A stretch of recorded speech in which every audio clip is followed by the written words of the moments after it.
Здравейте,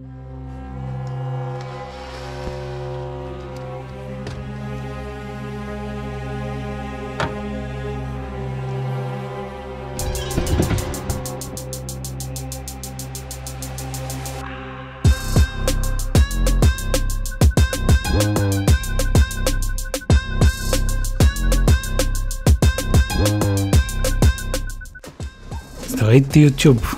В днешния епизод ще ви покажа как да си ретрофитнем преден парктоник за нашия автомобил. За целта използваме оригинални части, които в случая са окомплектовани от ремонтен кит. Може да го намерите в eBay, както и на други места. Той включва този панел с нови бутон за включване и изключване на паркинг сензора, един кабел, който ще обясня малко по-късно за какво е, оригинален кабел от BMW за ремонтиране на парктоници от две части, единият, който ще стигне от предната броня до багажника и другият, който ще бъде за захранването на самите сензори.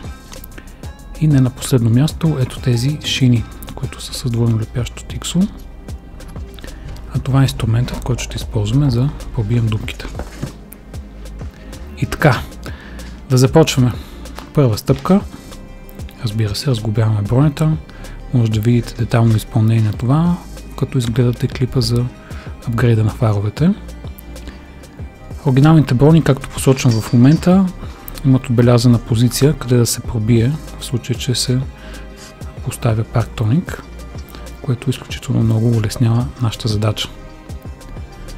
Започваме с почистване на местата, които ще не само пробием дупки, но и ще залепим нашите шини, които ще държат парктониците, затова трябва да бъде много добре почистено.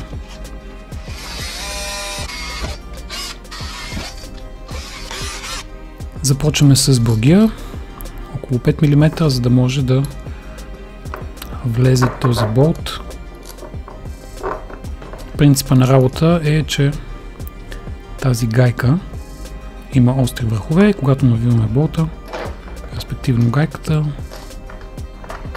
се пробива по малко дупката, като финалният отвор е точно 18 мм и качеството е точно както заводско.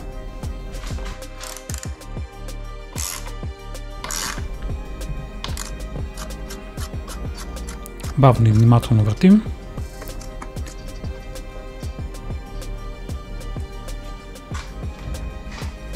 И първата дупка вече е готова.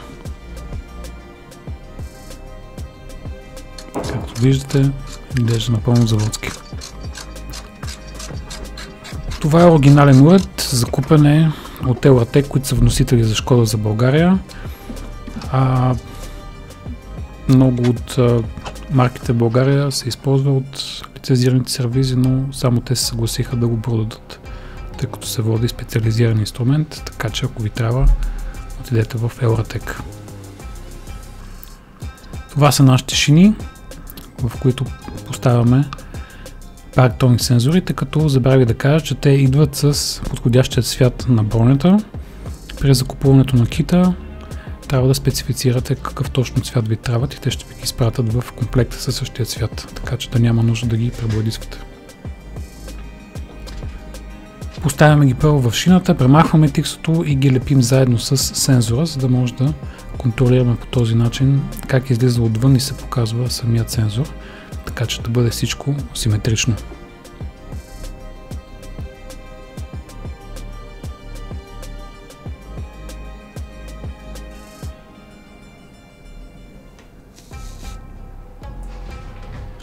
Ето така изглеждат всичките залепени, като е много важно по двойки да бъдат завъртяни една срещу друга.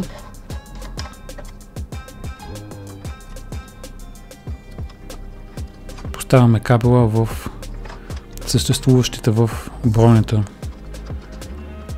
куки пластмасови, които да държат потенциален кабел.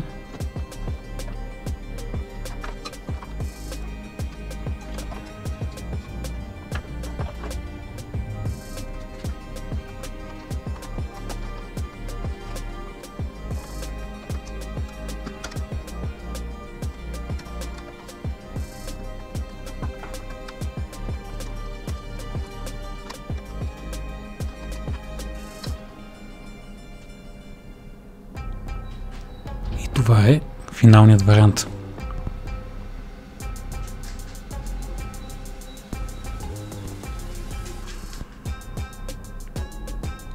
Виждате, че всичко е прибрано максимално добре.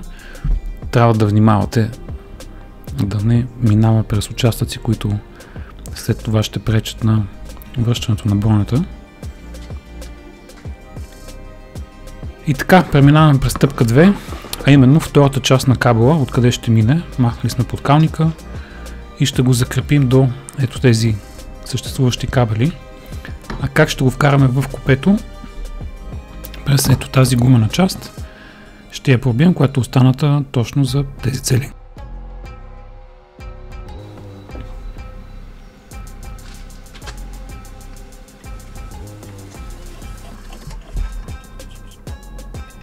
Това е нашия конектор, който захранва сензорите, дългата част на кабела, който го вкарваме в пробитата гумена част. Разбира се, много е важно, след като покарате кабела с специален силикон, високо температура устойчив, да покриете отстрани, ако има фуга, за да не влиза вода в купето. Ето от тук под джапката, след като сме свалили, се показва нашия кабел, издърпваме го, поставяме го под всички съществуващи кори отстрани на колата, докато стигнем до багажника, където се намира задният електронен модул.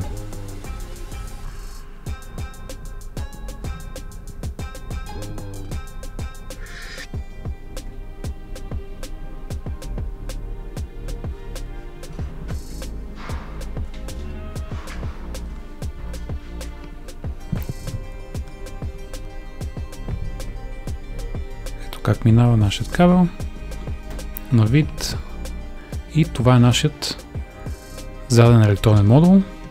Премахваме третата отдясно наляво букса, където трябва да поставим нашите нови пинове. Тази букса трябва да се премахне външният корпус, за да се открият двете шини, които и всяка една от тях има по два реда места за поставяне на букси. Как точно ще разберете, самият кит, всеки един кабел идва с маркиран и записан номер, а самите шини също са разграфени с номера, така че няма как да се объркате и да ги направите в грешно място. Ето, както виждате на самия кабел, тези зелени малки ливчета съществуват номер с пиновете и просто трябва да откриете къде е правилното му място и да го поставите. След това се сглобява отново купунга. Колата трябва да се кодира, за да се каже на компютъра, че вече има преден парктоник. Така че трябва да я закарате на специалист, който има знанията и системата да кодира колата. За съжаление няма да стане с приложението Beamer Code.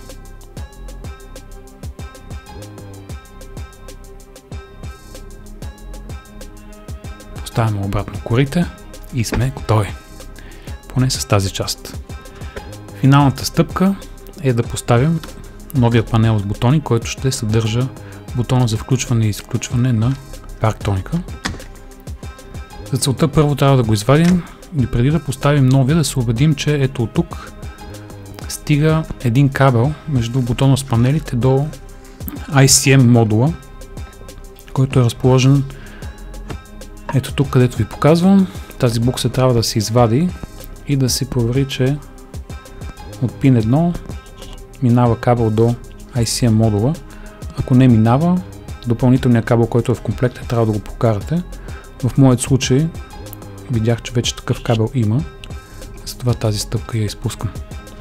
Но за съжаление трябва да разглобите доста, докато стигнете до ICM модула, за да се уверите, че има връзката.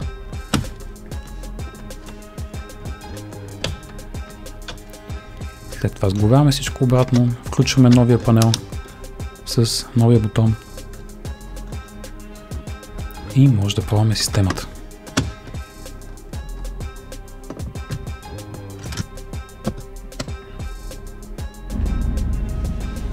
Както виждате, имаме вече отбелязан и преден парктоник, който и цветово, и звуково работи. Бутон е включен, под разбиране може да го изключим или да го включим, когато на нас не потрябва. И така, ако това видео е харесало, ударете по един палец, един шер и ще се видим в следващия клип.